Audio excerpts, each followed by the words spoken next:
transmitiendo desde la ciudad de Quetzaltenango. TVO, la televisión de Occidente. 1, 2, checking volume.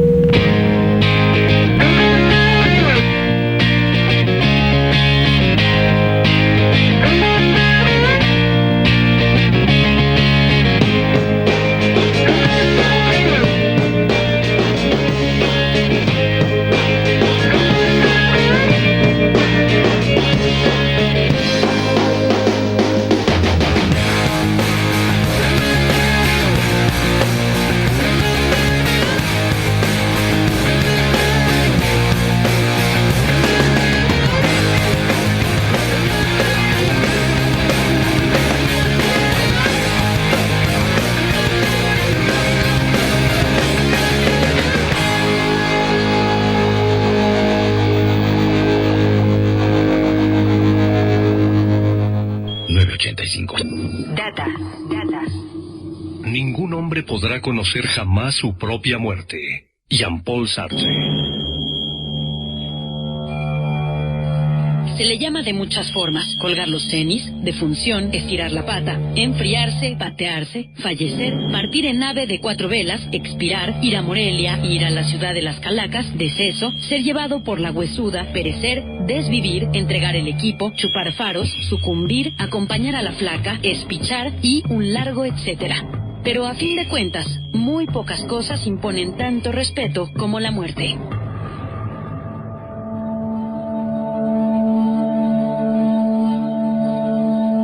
Según el diccionario, la muerte se define simple y sencillamente como el cese completo y definitivo de la vida. Pero la verdad es que esta definición se queda corta, pues a fin de cuentas, la muerte es y seguirá siendo objeto de fascinación e inquietud. En el fondo, resulta que nadie sabe exactamente qué podría ser realmente la muerte. Si una luz al final de un túnel, un sombrío ángel oscuro o una amable calaca armada con una guadaña. Hay que admitirlo, si no existiera la muerte, la vida misma carecería de sentido. No es secreto que muchas religiones se fundamentan principalmente en la muerte y las recompensas o castigos que pudieran darse después de la misma. Hay quienes toda su vida le temen, mientras que hay otros que literalmente solo viven para hacer épico el momento de su muerte. Y curiosamente, al final es una de las pocas cosas más justas y democráticas, pues invariablemente le llega a todos y cada uno en su momento por igual, sin distinciones especiales. Vamos, a la muerte no le interesa tu puesto, tu posición social, no le interesa tu Hermenegildo Seña, no le importa que seas chavo banda, ni que seas artista conceptual o jefe militar.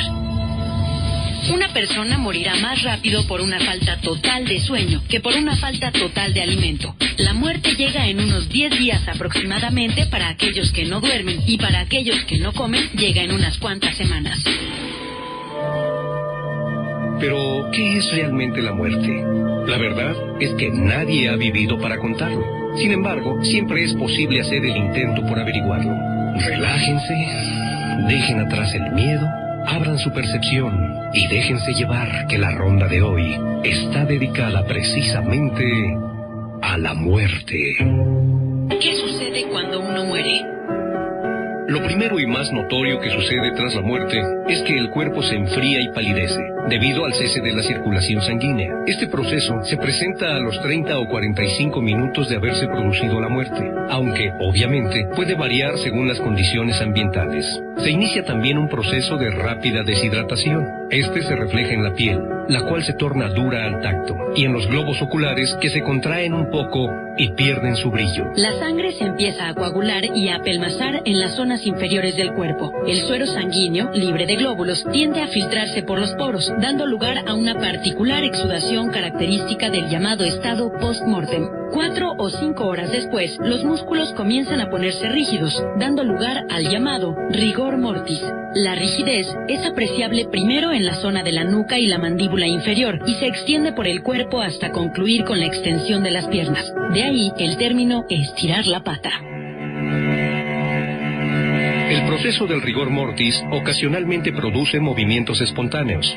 No faltan en las funerarias anécdotas de cadáveres que han parpadeado, sonreído, movido los brazos, tenido erecciones e incluso se han sentado en sus ataúdes durante sus velorios, provocando más de una sorpresa entre los asistentes. La rigidez permanece hasta 70 horas más tarde, cuando ya la putrefacción es un hecho generalizado y todos los tejidos se han reblandecido. Al cabo de 20 horas, el primer órgano que empieza a sufrir los efectos de la putrefacción es el estómago, cuando se empieza a consumir en sus propios jugos gástricos. Los fluidos del aparato digestivo empiezan a derramarse por toda la cavidad abdominal, destruyendo todos los tejidos blandos y fomentando el desarrollo de bacterias. Se inician entonces complejos procesos bioquímicos de fermentación que generan gases pútridos, especialmente pentano, amoníaco, metano y ácido sulfídrico. La acumulación de estos gases también puede provocar algunos movimientos involuntarios del cadáver. Hay casos en que la acumulación de gases fermentados es tal que terminan haciendo estallar las reblandecidas paredes abdominales en un tremendo estallido. Estos gases generan el característico olor que atrae a los organismos necrófagos casi de inmediato. A las 40 horas, la putrefacción empieza a afectar al cerebro, los pulmones, los riñones y el corazón. El órgano humano que resiste más tiempo es el útero, que no resiente los efectos de la putrefacción sino hasta pasadas las 50 horas. Para las 48 horas, la bacteria Bacillus putrificus ya ha establecido una vasta colonia y según las condiciones también empiezan a aparecer las larvas o gusanos. Para este momento, la frialdad desaparece y la temperatura del cuerpo llega a 40 grados. Debido al mismo proceso de fermentación, los tejidos se van convirtiendo en masas viscosas ya demasiado pestilentes, de color amarillo verdoso. La piel entonces empieza a adquirir un tono negruzco y los cabellos se vuelven fáciles de desprender. Se inicia entonces el proceso final de descomposición, llamado putrefacción colicoactiva, caracterizada por la conversión en líquido de todos los tejidos blandos y semisólidos. En poco tiempo, las articulaciones y cartílagos se derraman como agua, los globos oculares se disuelven y la grasa subcutánea se convierte en jabón, debido a la acción de saponificación por parte del gas amoníaco generado en la descomposición. Es entonces cuando el esqueleto se empieza a hacer visible y al final es lo único que quedará una vez que larvas y bacterias hayan acabado con lo último de materia orgánica blanda. Según las condiciones climatológicas y de la química del suelo, puede suceder que el tejido óseo se fosilice o termine secándose hasta convertirse literalmente en polvo y recuerdo.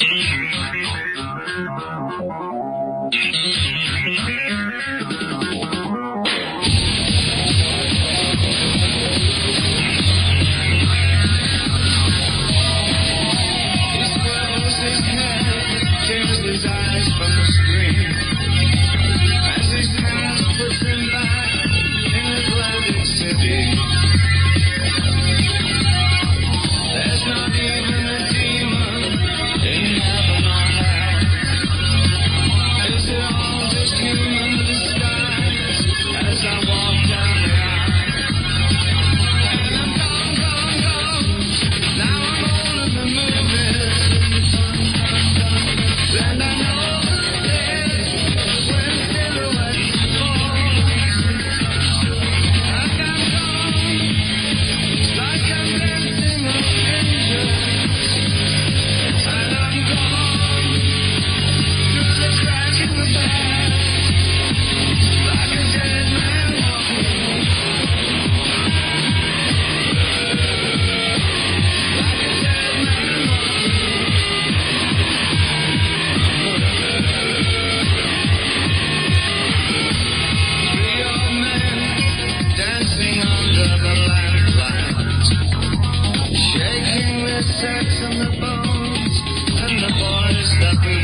Juan tenía tanto miedo a ser enterrado vivo que pidió que al morir su cuerpo permaneciera a la intemperie 3 días, solo para asegurarse de que en verdad había fallecido. Experiencias cercanas a la muerte. Actualmente, gracias a la tecnología médica, ha sido posible revivir a personas que han quedado en coma o clínicamente muertas por instantes. En consecuencia, esta gente que literalmente ha muerto y vivido para contarlo, ha pasado por extrañas experiencias paranormales que para fines prácticos los parapsicólogos llaman experiencias cercanas a la muerte o SMS. Lógicamente existen diferencias y divergencias en los relatos de SMS, pero la secuencia de hechos es más o menos siempre la misma. En la primera fase del fenómeno, muchas personas conservan percepciones sensoriales y dicen que ven y oyen lo que sucede a su alrededor, aunque no pueden reaccionar. Inmediatamente llega entonces una sensación de flotar, acompañada de una repentina sensación de paz y calma. En la segunda fase, la conciencia repentinamente se apaga por un instante. Al recuperar la percepción, de inmediato se visualiza un enorme túnel, aunque hay quienes más bien hablan de un profundo vórtice o torbellino. Al recorrer el túnel, algunos individuos mencionan la presencia de amigos o parientes ya fallecidos que dan la bienvenida. Al final del túnel, aguarda una luz muy brillante que muchos no dudan en identificar como Jesucristo, Buda, Krishna o el propio Dios, según sus ideas y creencias. Más allá de la luz, se desconoce qué puede haber, pues en ese momento es justo cuando los testigos vuelven a la vida. Para algunos, las SMS son la prueba irrefutable de que hay vida después de la muerte. Aunque desde el punto de vista escéptico, se trataría solo de visiones subconscientes derivadas del posible shock traumático. Sin embargo, eso no explica cómo es que existe la misma visión generalizada para todos, sin importar edad, nivel social, creencia religiosa o grupo sociocultural. Y dado que es un fenómeno difícil de comprobar, seguramente la incógnita permanecerá por mucho tiempo todavía. Irónicamente, en 1976, cuando los médicos de Los Ángeles, California, estuvieron en huelga, el índice de mortalidad en esa ciudad bajó un 18%. La muerte en el tarot.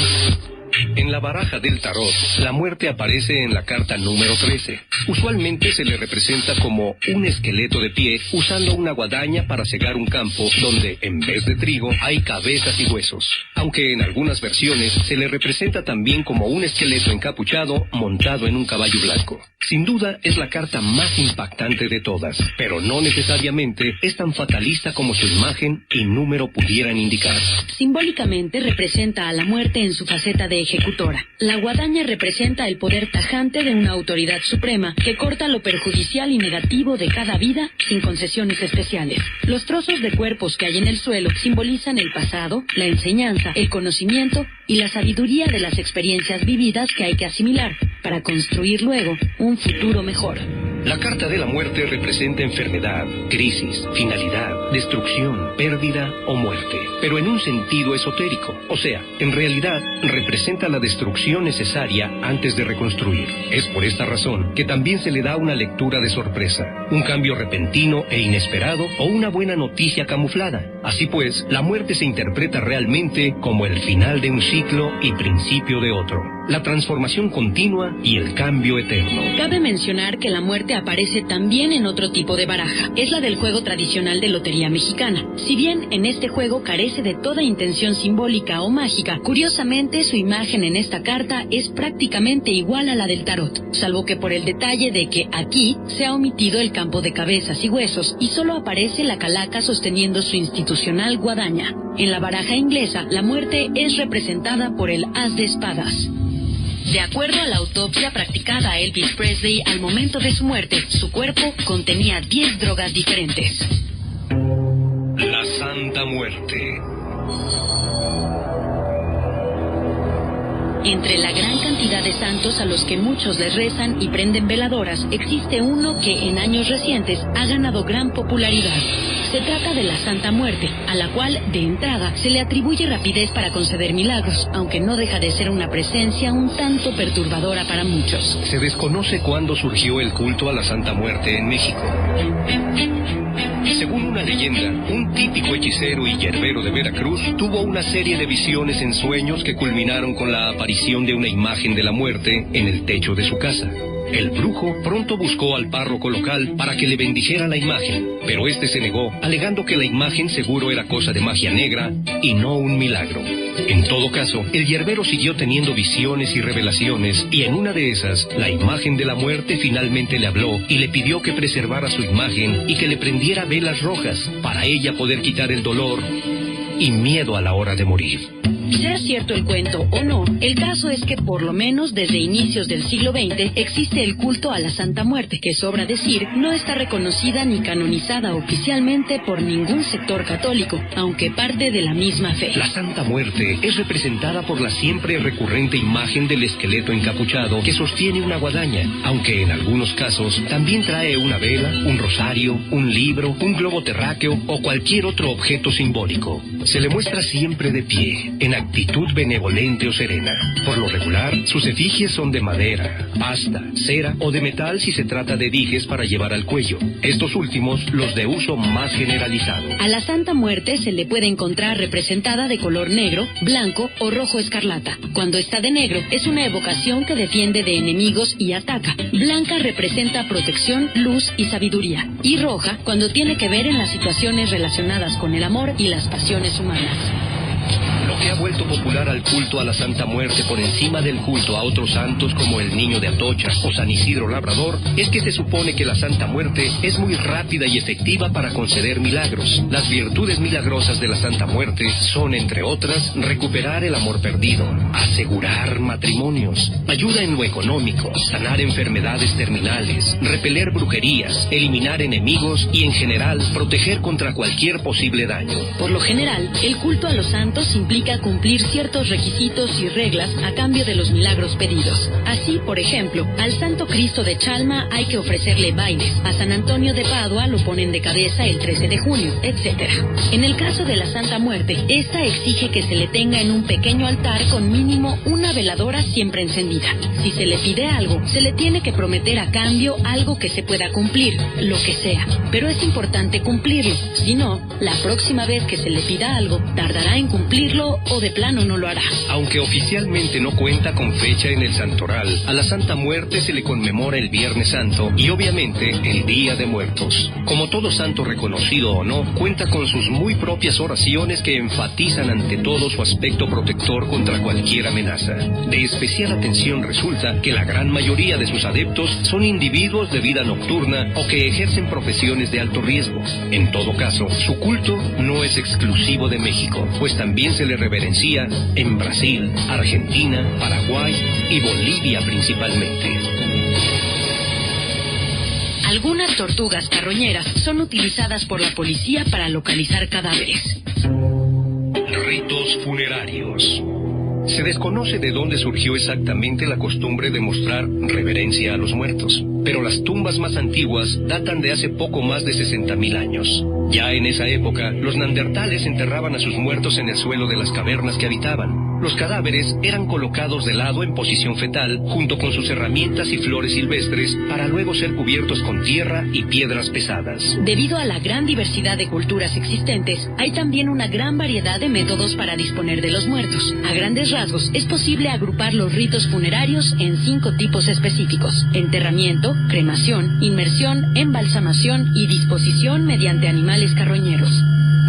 El enterramiento, como su nombre indica, es cuando se coloca al cadáver bajo tierra, sea al aire libre o una construcción especial, como un mausoleo o un panteón. Preferentemente, se usa un ataúd. La cremación es el segundo método más común en todo el mundo y consta de quemar al cadáver en una pira u horno especial, hasta que no queden más que cenizas, las cuales se conservan en urnas especiales o se esparcen al viento o al mar, se conserva en alguna urna o se deja en algún lugar al alcance de los niños por accidente. La inmersión, por su parte, se trata simplemente de arrojar el cuerpo al mar u otras aguas profundas, siendo por lo general el funeral por excelencia entre marinos y culturas costeras. La embalsamación implica someter al cadáver por procesos especiales para frenar su putrefacción y momificarlos. El cuerpo usualmente es colocado en una tumba especial o en un lugar donde pueda ser exhibido, según las costumbres locales. Finalmente, la disposición por carroñeros, por lo general propia de regiones montañosas donde el terreno dificulta los entierros, se trata de destazar el cadáver para arrojar entonces sus restos a los buitres y chacales, los cuales, sobra decir, son considerados sagrados y no simples devoradores de despojos. Cuando morían, las mujeres egipcias pertenecientes a la nobleza no eran embalsamadas de inmediato. Se dejaba pasar un tiempo para que la descomposición iniciara sus efectos. Así, los embalsamadores no se toparían con un cuerpo femenino demasiado atractivo como para que se les ocurrieran algunas travesuras. Detalles curiosos sobre costumbres funerarias. La costumbre de vestirse de negro en señal de luto data desde tiempos de la civilización romana. Originalmente, la finalidad de esto era ocultarse de los fantasmas y espíritus malignos que se supone acudían atraídos por el cadáver fresco. Cabe señalar que en algunas religiones de Asia, el luto se muestra no con prendas negras, sino blancas o amarillas. En la Edad Media, durante mucho tiempo, existió la costumbre de sacrificar a una persona viva cada vez que se inauguraba un nuevo cementerio. La idea era crear así un fantasma guardián del cementerio, ya que es bien sabido, los fantasmas solo aparecen donde mueren y muy raras ocasiones alguien muere en un cementerio. En teoría, la importancia de tener un vigilante fantasma era principalmente para alejar a los profanadores de tumbas y posibles espíritus malignos en busca de un cuerpo del cual posesionarse.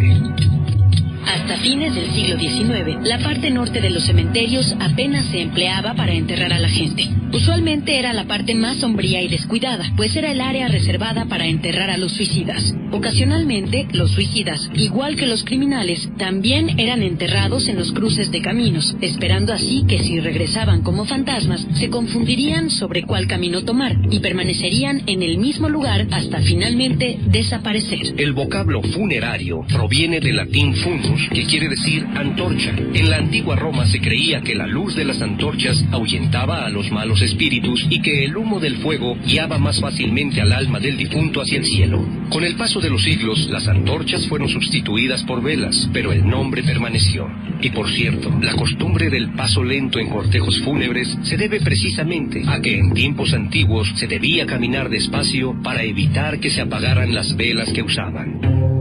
Festividades dedicadas a la muerte. No hay cultura en el mundo que no rinda respeto a la muerte. Hasta la fecha, la costumbre ha permanecido, aunque claro, ya un poco diluida, tanto por el paso del tiempo como por la pura excusa de chacotear y la comercialización del asunto. En la actualidad, a la muerte se le conmemora aún con las festividades del Día de Muertos y el Halloween. La tradición del Halloween es de origen celta y se remonta hasta el siglo V a.C. En los últimos días de octubre y los primeros días de noviembre se festejaba el festival de Samhain o Halloween, en el cual se conmemoraba el último día de la cosecha, la muerte simbólica de la temporada soleada primavera-verano, y se anunciaba la llegada de la temporada del frío y la oscuridad invernal. Samhain era el dios celta de la muerte y príncipe de la oscuridad, y se creía que durante su festejo venía para tomar prisionero al sol y convocar a los espíritus de los muertos, los cuales regresaban al mundo de los vivos en busca de cuerpos que poseer. Para ahuyentar a estos espíritus, los celtas encendían hogueras y se disfrazaban con pieles y huesos de animales para no ser reconocidos por los fantasmas de sus ancestros. De ahí la actual costumbre de disfrazarse en Halloween. Cuando los romanos invadieron Gran Bretaña, dio la casualidad de que el festejo a Pomona, la diosa romana de las cosechas, coincidía con la festividad celta y ambas terminaron por fusionarse en un solo festejo pagano que se extendió por todo el Imperio Romano. Tiempo más tarde, allá por el año 600, el Papa Bonifacio IV dedicó un día en honor a todos los santos. Aunque en un principio esa festividad se celebraba en mayo, para el año 741 el Papa Gregorio III cambió la fecha al 1 de noviembre, con el objetivo de hacerla coincidir con el festejo pagano a los muertos y facilitarse la cristianización de toda Europa. El 31 de octubre se convirtió en la víspera del Día de Todos los Santos o All Hallows Eve, y de ahí el nombre derivó a Halloween.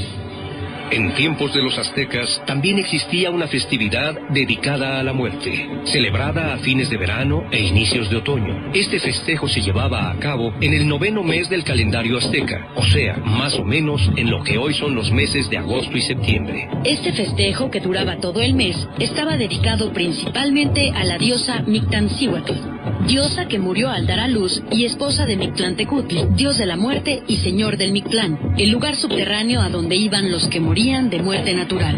Durante estas fechas se suponía que las almas de los muertos venían de visita al mundo de los vivos y por tanto se les recibía con ofrendas de comida y flores. A la llegada de los españoles y con el proceso de catolización obligatoria, el festejo se recorrió hasta hacerlo coincidir con el Día de Todos los Santos, igual a como sucedió con el Samain Senta. Formalmente, el Día de Muertos dura no 1, sino 2 días. El 1 de noviembre es el día consagrado a honrar a los niños muertos y el día 2 es el dedicado a honrar a los muertos adultos. Cabe señalar que según una tradición gótica alemana, ya más bien tardía, la noche del 30 de octubre viene siendo la llamada Noche del Diablo. Supuestamente, esta es la única noche del año cuando el diablo puede hacer lo que desee, incluso abrir temporalmente las puertas del infierno para que las almas de los condenados, vampiros, brujas y similares hagan de las suyas en el mundo de los vivos. De ahí la tradición del trato o travesura, trick or treat, adoptada posteriormente por el Halloween. De esta manera, el calendario completo de eventos viene siendo sucesivamente Noche del Diablo, Halloween, Todos los Santos y Día de Muertos. Aunque originalmente se trata de festividades distintas, al final la aculturación mutua no se ha evitado, resultando así las tradiciones modernas. En todo caso, la esencia ha permanecido, pues el tema de muerte y oscuridad, bien que mal, permanece. En la tribu de los Buganda, en Uganda, las viudas del rey fallecido tenían el honor de beber la cerveza en la que las entrañas de este habían sido lavadas.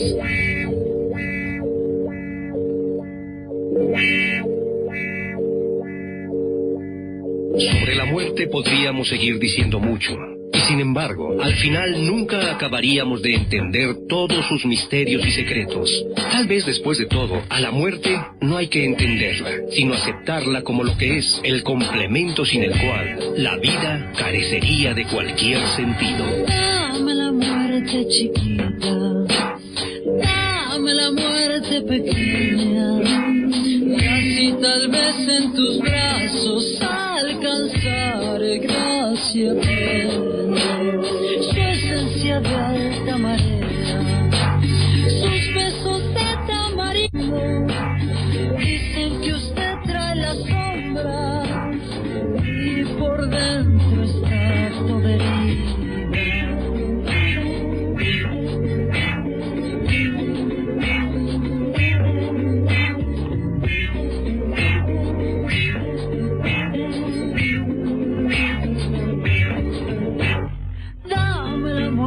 Chiquita, antes del último sueño, una cosa a Dios yo pido, un segundo ser su dueño. La venganza es cosa dulce y este machete que tengo es por si alguien le hizo daño, que yo por usted me muero. Es por si alguien le hizo daño, que yo por usted.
Sepan que Data es una meticulosa producción perpetrada por el Warpig e Israel Pérez, supervisada por Rodrigo Enciso. La información y redacción fue cometida por Uriel A. Durán, y quienes tuvieron a bien darle vida con sus voces fueron Ilana Sot y Raúl Herrera de la Fuente. Comentarios y sugerencias diríjanlos con toda confianza a la siguiente dirección electrónica: warpig@985.com.mx. Disculpen por no contar con servicio de copiado, pero mejor pesquen la repetición de este programa los jueves a las 11:30 de la mañana. Data es una producción de Radioactivo 0 985. Data.